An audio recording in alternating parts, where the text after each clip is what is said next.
I should have known something was wrong when Beatrice practiced her vows in the mirror that morning, whispering Greg's name instead of mine. I, Beatrice Elizabeth Morrison, take you, Gregory Michael, she'd murmured, staring at her reflection in our bedroom mirror. When I cleared my throat from the doorway, she'd spun around with guilt written across her perfectly made-up face. Jack, you're not supposed to see me before the ceremony. Hard to avoid when you're practicing vows to another man in our bedroom, I'd said, trying to keep my voice light. But something cold had already settled in my stomach. Don't be ridiculous. I was just running through different versions. Greg was my college boyfriend. You know that? Sometimes names get mixed up when you're nervous. Beatrice had always been a terrible liar. Her left eye twitched when she was being dishonest, and right now it was practically doing the cha-cha. But I was already dressed in my tuxedo, our families were arriving at the venue, and we'd spent $30,000 on this wedding. So I kissed her forehead and pretended everything was fine. 3 hours later, I stood at the altar of St. Mary's Cathedral, watching my bride-to-be walk down the aisle in a dress that cost more than my car. Beatrice looked stunning, as always. Her dark hair was swept up in an elaborate updo, her makeup flawless, her smile radiant. Every head turned as she glided past the packed pews. My best friend Derek gave me a thumbs up from the front row. My parents beamed with pride. Beatrice's family looked appropriately emotional. Even her younger sister Sabrina was crying, though I'd later learned those weren't tears of joy. The ceremony began smoothly. Father McKenna, who'd married half the couples in our social circle, spoke about love and commitment with practiced ease. When it came time for vows, I went first. Beatrice, you're the most beautiful, intelligent, ambitious woman I've ever known. You challenge me to be better every day. I promise to support your dreams, to love you through every success and setback, and to be your partner in all things. I can't wait to build a life with you. The crowd murmured appreciatively. Beatrice dabbed her eyes with a tissue. Then it was her turn. Jack, she began, her voice clear and strong, you've been my rock, my anchor, my safe harbor. I promise to love you, honor you, and cherish you. I, Beatrice Elizabeth Morrison, take you, Gregory Michael Stanton, to be my lawfully wedded husband. The words hung in the air like a bomb that hadn't exploded yet. Father McKenna blinked. The organist's hands froze over the keys. Someone in the back pew gasped audibly. Beatrice's face went white as her wedding dress. I mean, Jack Thomas Avery. I take you, Jack, to be my husband? But it was too late. 300 guests had heard her say another man's name during our wedding vows. And not just any man. Greg Stanton, her ex-boyfriend from law school who happened to be sitting in the third row with his smug smile suddenly frozen on his face. I looked out at the crowd. My mother's mouth was hanging open. Derek was shaking his head slowly. Beatrice's parents looked mortified. And Sabrina was staring at her sister with something that looked like disgust. Jack, Beatrice whispered, reaching for my hand. Jack, I'm sorry. I'm just nervous. You know I love you. Please. I pulled my hand away and turned to face the congregation. The silence was deafening. Well, I said, my voice carrying clearly through the cathedral, I guess we all know where her heart really is. I walked down the aisle without another word, leaving my bride standing at the altar in her $30,000 dress. Behind me, I could hear the explosion of whispers and gasps as 300 people processed what they'd just witnessed. In the vestibule, I nearly collided with Sabrina, who was rushing toward the exit with tears streaming down her face. Jack, wait, she called out. Not now, Sabrina. I can't deal with your family's drama right now. That's just it, she said, grabbing my arm. It's not just drama. There's something you need to know about Beatrice and Greg. Something I should have told you months ago. I stopped walking. What are you talking about? They've been seeing each other again since last spring. I have proof. The bottom dropped out of my world for the second time in 5 minutes. Get in the car, I said. We're leaving. As we drove away from the cathedral, I could see wedding guests streaming out of the building, phones already pressed to their ears, spreading the gossip at light speed. By tonight, everyone in our social circle would know that Beatrice Morrison had said her ex-boyfriend's name during her wedding vows. But that was just the beginning. Sabrina directed me to a quiet diner 20 minutes from the cathedral. We sat in a corner booth while she pulled out her phone with shaking hands. I should have told you sooner, she said, scrolling through her messages. But Beatrice is my sister, and I kept hoping she'd come to her senses. She handed me the phone. The screen showed a text conversation between her and Beatrice from 2 weeks ago. Beatrice, can you cover for me Saturday night? Tell Mom and Dad I'm with you if they ask. Sabrina, another night with Greg? B, this is insane. You're getting married in 2 weeks. Beatrice, you don't understand. Greg and I have real history, real passion. Jack is safe and stable, but Greg makes me feel alive. Sabrina, then why are you marrying Jack? Beatrice, because Greg won't commit, and Jack will give me the life I want. The house, the status, the security. I can have both. I felt sick. There's more? Sabrina nodded grimly and showed me photos. Beatrice and Greg at a restaurant last month, holding hands across a table. Beatrice leaving Greg's apartment building at midnight. Greg's car parked in our driveway when I was supposed to be out of town on business. I took these because I thought maybe I could convince her to break it off, Sabrina said, but she just got angry and told me to mind my own business. Why are you showing me this now? Why not before the wedding? Because I hoped the wedding would snap her out of it.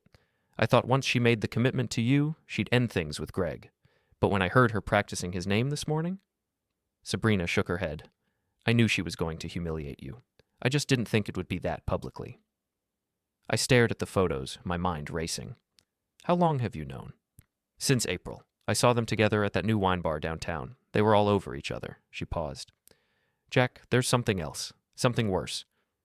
Worse than my wife cheating on me. She's been helping Greg with his cases, sharing confidential information from her firm. Client lists, strategy documents, settlement amounts. It's completely unethical, probably illegal. Now I was really listening. You have proof of that too? Sabrina pulled up another set of screenshots. Email exchanges between Beatrice and Greg discussing cases, with Beatrice clearly providing inside information that gave Greg's firm an unfair advantage. She's been doing it for months, Sabrina said. I think Greg seduced her back into the relationship specifically to get access to her firm's confidential information, and she's been too infatuated to see it. I leaned back in the booth, processing everything. My wife had been cheating on me, using me for financial security while carrying on with her ex, and potentially committing professional misconduct that could destroy her career. What are you going to do? Sabrina asked. I looked at her. Really looked at her for the first time. Sabrina had always been the overlooked sister. While Beatrice was the ambitious lawyer with the perfect life, Sabrina was the social media influencer who everyone dismissed as flighty and superficial. But right now, she was the only person who'd been honest with me. I'm going to destroy them both, I said quietly. But I need your help. Anything. First, I need you to forward me everything you have. Photos, texts, emails, all of it. Then I need you to help me get access to more evidence. Like what? Beatrice keeps all her work files on a cloud server that's synced to our home computer. She gave me the password months ago so I could access our shared calendar. I don't think she ever changed it. Sabrina's eyes widened. You want to hack into her files? I want to save copies of files that are already accessible to me as her husband. There's a difference. I smiled grimly. Beatrice always said I was too nice, too passive. She's about to learn how wrong she was. We spent the next hour planning. Sabrina would continue to act like nothing had changed, gathering any additional evidence she could find. I would access Beatrice's files and document everything, and then we'd wait for the perfect moment to strike. There's one more thing, Sabrina said as we prepared to leave. Beatrice's firm is announcing a major merger next week. She's been working on it for months. If this information sharing with Greg comes out now, her career would be over. Completely. She'd probably be disbarred. I thought about that for a moment. Beatrice had worked for 10 years to build her career. She was up for partner at one of the city's most prestigious law firms. It was everything she'd ever wanted. Good, I said finally. She should have thought about that before she decided to cheat on me and commit professional misconduct. As I drove home to the house I'd shared with Beatrice for 3 years, I felt something I hadn't experienced in months. Clarity. For too long, I'd been the accommodating boyfriend, then fiancé, always making excuses for Beatrice's selfish behavior, always putting her needs first. That ended today. My phone buzzed with a text from Derek. Dude, where are you? People are asking questions. I typed back, tell them the wedding's off. Permanently. Then I turned off my phone and went home to start gathering evidence. Our house felt different when I walked in alone. The wedding gifts were still stacked in the dining room, unopened. Beatrice's wedding dress was draped over a chair in our bedroom, where she'd probably thrown it after coming home to find me gone. I didn't see her car in the driveway, which meant she was probably at Greg's apartment, crying on his shoulder about how her wedding had been ruined. The irony wasn't lost on me. I went straight to my home office and powered up my computer. Beatrice and I shared a cloud storage account for household documents, photos, and calendars. She'd given me full access when we moved in together, back when she trusted me completely. That trust was about to bite her in the ass. I logged into her work folder and found exactly what Sabrina had described. Dozens of emails between Beatrice and Greg, going back 6 months, client information, case strategies, settlement negotiations, all confidential material that Beatrice had been sharing with a competitor. But it was worse than Sabrina knew. Greg wasn't just using the information for his own cases. He was selling it to other firms, and Beatrice was getting a cut of the profits. They'd made over $50,000 in the past 4 months. I saved everything to an encrypted drive, organizing it chronologically. The evidence was damning. Not only had Beatrice been cheating on me, she'd been running a side business selling confidential legal information. My phone rang. Beatrice's name appeared on the screen. Jack? Jack, please, we need to talk. I can explain everything. Can you explain why you said Greg's name during our wedding vows? It was an accident. I was nervous, and his name just slipped out. It doesn't mean anything. Really? So if I check your phone records, I won't find hundreds of calls and texts between you two? Silence. Jack, please come home. We can work this out. I am home. You're not here. I'm at my sister's apartment. Which sister? Because Sabrina's been very helpful today. Another long silence. What did she tell you? Everything. The affair, the business arrangement with Greg, all of it. I could hear her crying. Jack, I love you. I made mistakes, but I love you. We can get past this. No, we can't. I'm filing for divorce tomorrow morning. You can't. We just got married. Actually, we didn't. You married Greg in your mind. I was just standing there. I hung up and went back to the computer. There was more to find, and I wanted to be thorough. In Beatrice's personal email, I found travel confirmations for weekend trips she'd supposedly taken alone, hotel reservations for 2 people, restaurant charges that didn't match her stories about working late. The most damaging evidence was a recorded phone call she'd saved in her voice memos, probably by accident. It was a conversation with Greg from last month. I can't keep doing this, Beatrice was saying. Jack's a good man. He doesn't deserve this. Baby, we've been through this. You married Jack for security, and we keep seeing each other on the side. It's perfect. What if he finds out? He won't. Jack's too trusting, too passive. He'd never suspect anything. And the information sharing?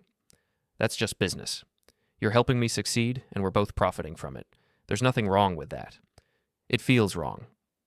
Beatrice, listen to me. You can have everything you want.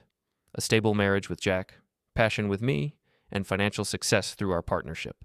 Stop overthinking it. I saved the recording and sat back in my chair. They'd been planning this all along. The marriage was just a business arrangement to them, while they continued their affair and their illegal side business. My phone buzzed with a text from an unknown number. This is Greg. We need to talk. I ignored it and kept working. By midnight, I had everything organized into a comprehensive file. Financial records showing the illegal payments, email chains proving the information sharing, photos and text messages documenting the affair, phone records showing hundreds of communications between them. I also had something else, a plan. Tomorrow was Monday. Beatrice's firm was holding a partners meeting to discuss the merger she'd been working on. According to her calendar, the meeting was at 10 a.m. I was going to be there. But first, I needed to make some calls. I pulled up the contact information for Beatrice's managing partner, the firm's ethics board, and the State Bar Association. Then I called Derek. Jack, man, I've been worried about you. What the hell happened today? Long story, but I need a favor. Can you meet me tomorrow morning? I need a witness for something. Of course. What's going on? I'm about to end 2 careers and expose the biggest legal ethics scandal this city's seen in years. Holy shit, what did you find? I told him everything. Derek whistled low when I finished. Dude, they're screwed. Like, completely screwed. That's the idea. Can you be at Morrison, Klein & Associates at 9:45 tomorrow morning? Wouldn't miss it. This is going to be better than cable. After I hung up, I made one more call. To Tony Rizzo, the IT specialist at my security firm who owed me a favor from when I'd covered for him during a client emergency. Tony, it's Jack. I need help with something technical. Sure, what's up? I need to make sure some digital evidence is properly authenticated and can't be dismissed in legal proceedings. Sounds serious. It is. Can you meet me early tomorrow morning? Yeah, no problem. What are we dealing with? I explained what I needed. Tony was quiet for a moment. Jack, this is going to destroy these people. Good. They destroyed my marriage and nearly destroyed several legal cases through their fraud. They deserve everything that's coming. All right. I'll see you at 7 a.m. I spent the rest of the night organizing everything into a presentation that would be impossible to ignore or dismiss. Financial documents, communication records, audio evidence, photographs, all properly dated and authenticated. Beatrice called 6 more times. I didn't answer. At 3 a.m., I heard her car in the driveway. She tried to get in quietly, but our bedroom door was locked. She knocked softly. "Jack, please, let's talk about this." "Go sleep in the guest room," I called through the door. "Tomorrow's going to be a big day for you." "What do you mean?" "You'll find out." I heard her footsteps retreating down the hallway. A few minutes later, I heard her crying through the thin walls. I didn't feel sorry for her, not anymore. The law offices of Morrison, Klein, and Associates occupied 3 floors of a gleaming downtown high-rise.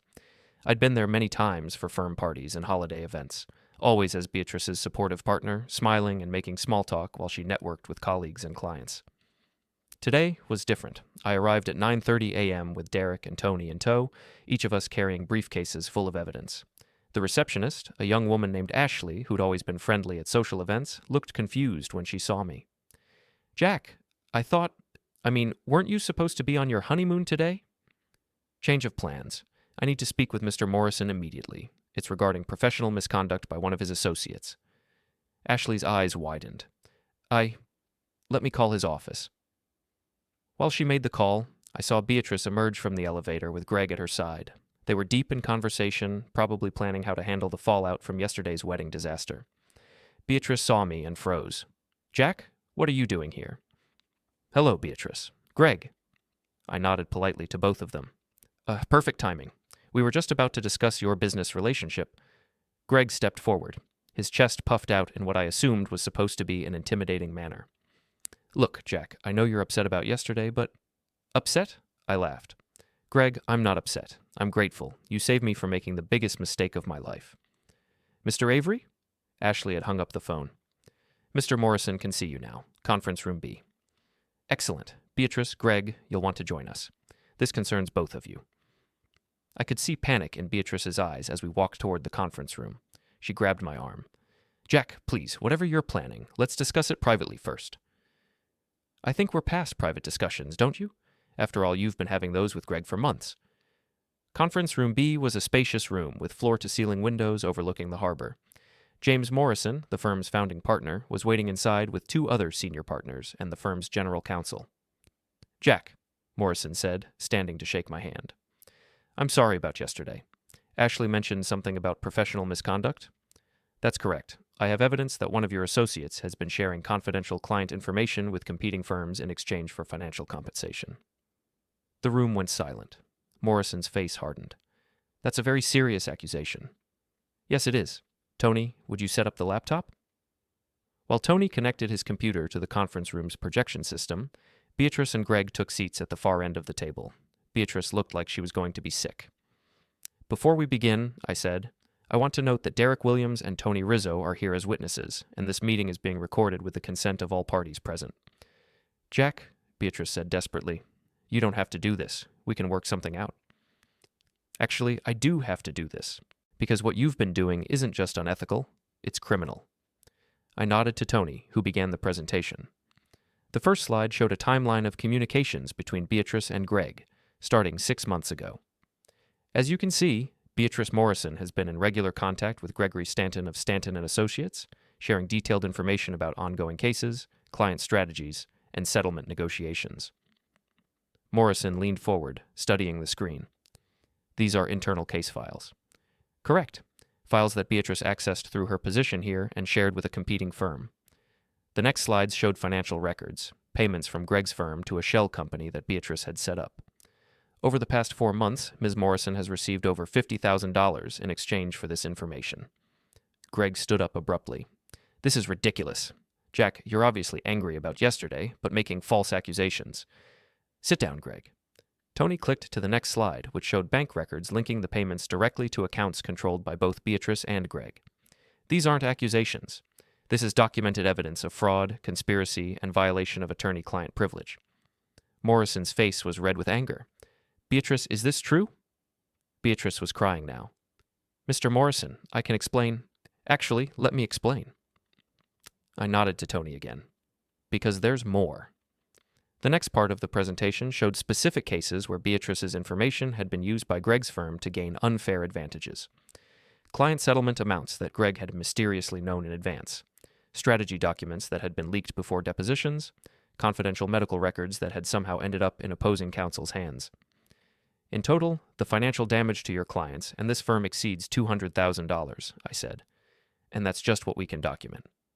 Morrison stood up slowly. Beatrice, you're suspended immediately pending a full investigation. Security will escort you from the building. Mr. Morrison, please. And Mr. Stanton, I'll be reporting this to the State Bar Association within the hour. I suggest you contact your malpractice insurance carrier. Greg was backing toward the door. You can't prove any of this. Actually, we can.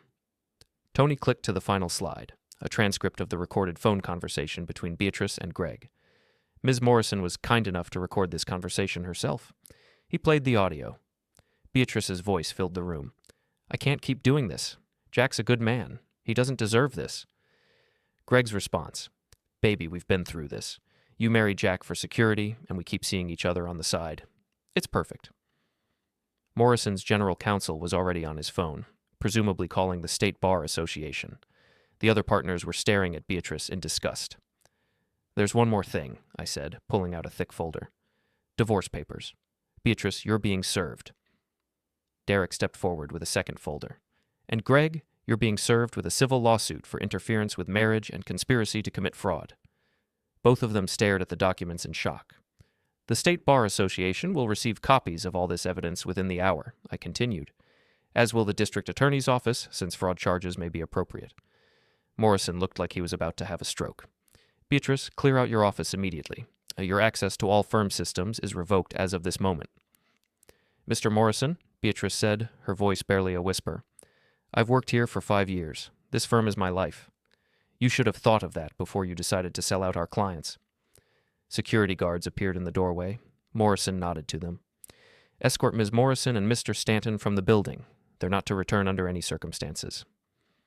As they were led away, Beatrice turned back to me one last time. Jack, I'm sorry. I'm so sorry. So am I said. Sorry I wasted 3 years of my life with someone who could do this. After they were gone, Morrison turned to me. Jack, I don't know how to thank you. If this had continued, it could have destroyed the firm. I'm not looking for thanks. I just wanted the truth to come out. What will you do now? I looked out the conference room windows at the harbor below. I'm going to rebuild my life, without people who think lying and cheating are acceptable. Derek clapped me on the shoulder. Come on, man, let me buy you a drink. It's not even noon, but I think this qualifies as a special occasion. As we left the law firm, I felt lighter than I had in months. The weight of Beatrice's deception, the constant feeling that something was wrong in our relationship, the nagging suspicion that she was hiding something, all of it was gone. My phone buzzed with a text from Sabrina. Saw the news? Beatrice called Mom crying. You did the right thing. I texted back. Thank you for helping me find the truth. Want to get coffee sometime? I think we both need to talk about rebuilding our relationships with the Morrison family. I smiled as I typed my response. I'd like that. The story broke in the legal community within hours. By evening, it was on the local news. Prominent attorney suspended in ethics scandal. By the next morning, it had made the State Bar Association's newsletter and several legal blogs. The headlines were brutal. Wedding day confession leads to fraud charges. Lawyer's affair costs clients thousands. Ethics violation discovered after bride says wrong name at altar. I spent the morning fielding calls from reporters, lawyers, and friends. Everyone wanted to know how I'd uncovered the fraud, how long I'd suspected the affair, what I planned to do next. Derek appointed himself my unofficial spokesperson, fielding most of the calls while I tried to process everything that had happened. Dude, you're famous, he said, hanging up from another reporter. Channel 7 wants to do an interview. Absolutely not. This isn't about publicity. I know, but still, you're like the hero of every wronged spouse in America right now. My lawyer called around noon with an update on the legal proceedings. Jack, the district attorney is definitely pursuing criminal charges.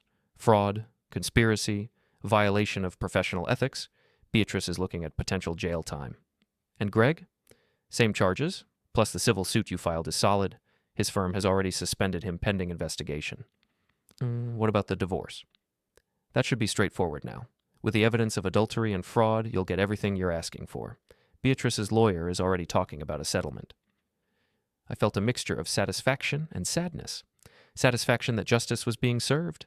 Sadness that my marriage had ended so spectacularly. That afternoon, Sabrina called. "Jack, can we meet? There's something else I need to tell you." We met at the same diner where she'd first shown me the evidence of Beatrice's affair. She looked nervous. "What's wrong?" I asked. "It's about my family, my parents. They're furious with me for helping you." "I'm sorry. I never wanted to come between you and your family." "Don't apologize. You did the right thing, and so did I. But my mother called this morning and told me I'm not welcome at family events anymore. She says I betrayed my sister. I felt terrible." "Sabrina, I had no idea." "It's okay. I've been thinking about it all night, and I realized something. My family has always protected Beatrice, no matter what she did. When she cheated on her college boyfriend, they blamed him for not being exciting enough. When she got caught plagiarizing in law school, they hired expensive lawyers to make it go away. They've enabled her behavior for years." "That doesn't make it easier for you." "Actually, it does. Because for the first time in my life, I stood up for what was right instead of what was convenient for my family.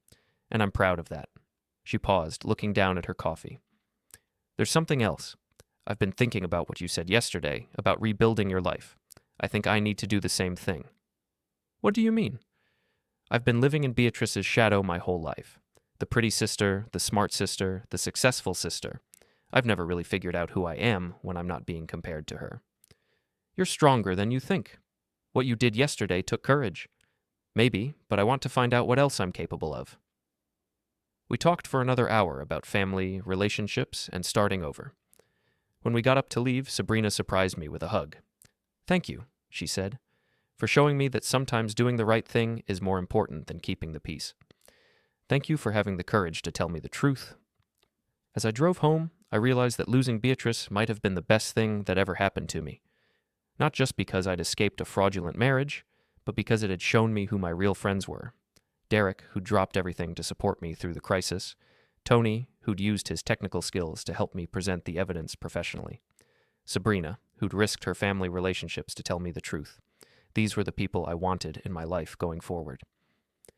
That evening, I started packing up Beatrice's belongings. Her clothes, her books, her expensive skincare products. Everything that reminded me of the life we'd built together. As I worked, I found a letter she'd written but never sent, hidden in her jewelry box. It was addressed to Greg and dated 2 weeks before our wedding. "Greg, I can't stop thinking about what you said last night. Maybe you're right. Maybe we should be together, really together, not just sneaking around. But I'm scared. Jack represents security, stability, everything I thought I wanted. With you, everything feels uncertain. I know I have to choose. I just don't know how. Love, B." I folded the letter and put it with the divorce papers. It was more evidence that she'd never really been committed to our marriage. My phone rang. It was my mother. "Jack, honey, I just saw the news. Are you okay?" "I'm fine, Mom. Better than fine, actually." "I can't believe Beatrice did this to you, and at your wedding in front of everyone." "I know. But in a way, I'm grateful it happened so publicly. If she'd been more careful, I might never have found out." "What will you do now?" "I'm going to take some time to figure that out. Maybe travel, maybe change jobs. I've got a lot of options now that I don't have to consider someone else's needs." "Well, your father and I are proud of how you handled this. It took real strength to do what you did." After I hung up, I realized she was right.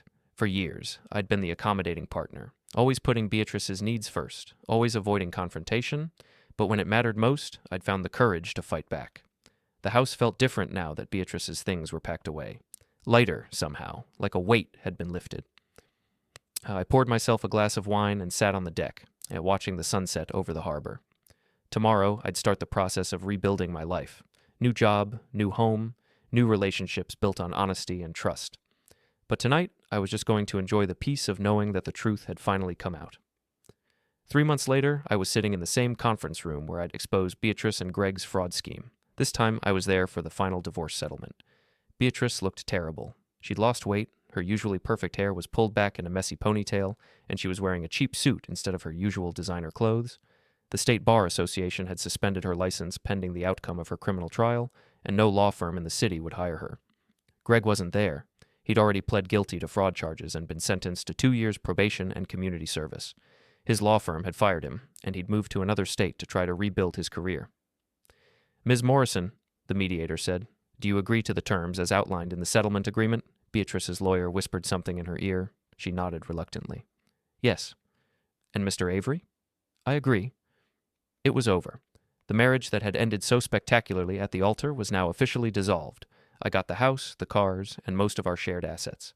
Beatrice got her personal belongings and enough money to start over somewhere else. As we signed the papers, Beatrice looked up at me.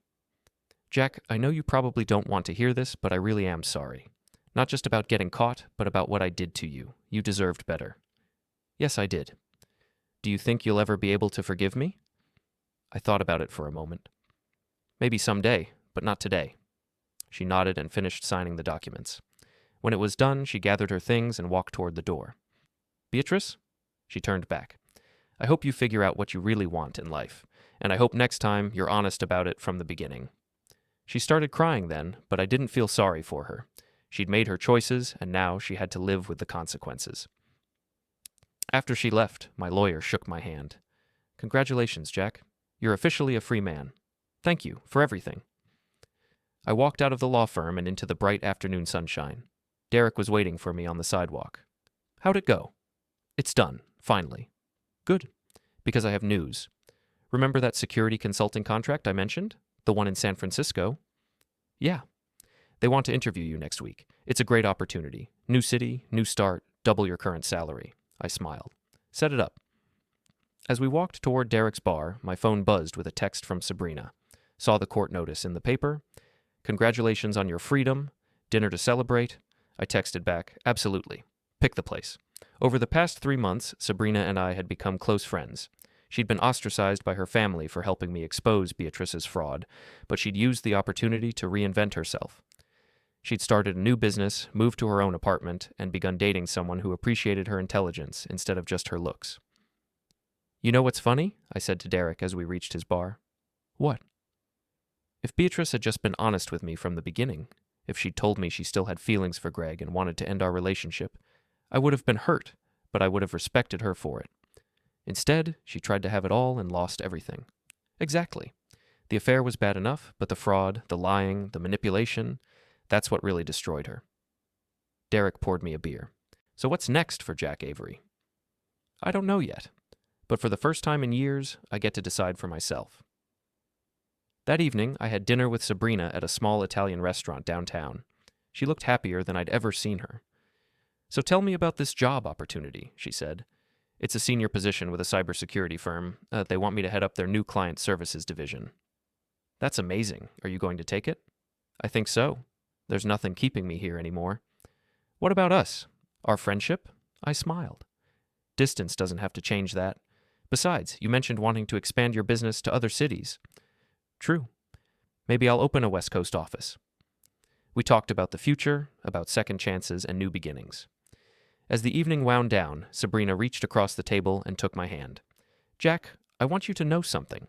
Watching you handle this whole situation, the way you stood up for yourself, the way you demanded the truth, it changed how I see relationships, how I see myself. You were already strong, Sabrina. You just needed a reason to show it.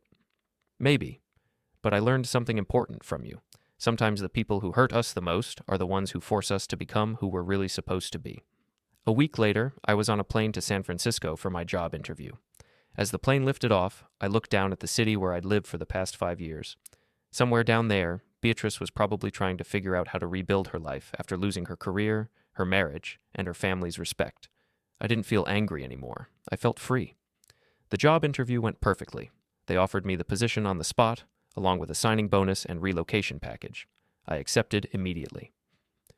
2 months later, I was settled into a new apartment with a view of the Golden Gate Bridge. Sabrina had indeed opened a West Coast office and was visiting regularly. Derek was planning to come out for a long weekend. I'd built a new life based on honesty, surrounded by people who valued integrity over convenience. One evening, as I was walking home from work, my phone rang. It was a number I didn't recognize. Jack, it's Beatrice. I almost hung up, but curiosity got the better of me. What do you want, Beatrice? I just wanted you to know that I pled guilty today, to all charges. I know, my lawyer told me. I'm going to serve 6 months in jail, followed by 2 years probation, and I'll never practice law again. I'm sorry it came to that. Are you? Really? I thought about it. Yes, I am. I never wanted to destroy your life. I just wanted the truth. The truth? She laughed bitterly. The truth is that I threw away the best thing that ever happened to me for someone who didn't even really want me. Greg? He stopped returning my calls the day after you exposed us. Turns out he was only interested in me as long as I was useful to him. I'm sorry. Don't be. I deserve this. All of it. There was a long pause. Jack, can I ask you something? What? Do you ever think about what would have happened if I'd just been honest with you from the beginning? If I'd told you about my feelings for Greg instead of trying to have both of you? Sometimes. What do you think would have happened? I think we would have broken up, and it would have hurt like hell, but we both would have moved on with our dignity intact. You might still be a lawyer, and I might not have learned how strong I really am. So in a way, my betrayal was the best thing that could have happened to both of us. Maybe, but that doesn't excuse what you did. I know, I wanted you to know that I understand now. What I lost, what I threw away. Beatrice? Yeah? I hope you use this time to figure out who you really are and what you really want. And I hope next time you have the courage to be honest about it. Thank you, Jack, for everything, even for destroying my life. I needed to be destroyed to see how badly I'd been living it. After she hung up, I stood on my balcony looking out at the bay. The sun was setting, painting the water gold and orange. In a few hours, Sabrina would arrive for another business trip, and we'd have dinner at that little seafood place near the wharf. Tomorrow, I'd go to a job I loved, working with people who respected my skills and integrity. This weekend, Derek was flying out to help me pick out furniture for my new place. I'd lost a marriage, but I'd gained something more valuable, the knowledge that I was strong enough to stand up for myself, smart enough to uncover the truth, and worthy of relationships built on honesty and trust. My phone buzzed with a text from Sabrina. Landed early. Want to grab drinks before dinner? I typed back, on my way. As I walked toward the elevator, I realized that for the first time in my adult life, I was exactly where I wanted to be, with people who valued me for who I really was. Beatrice had been right about one thing. Her betrayal had been the best thing that could have happened to me. It had forced me to become the person I was always meant to be. The elevator doors opened, and I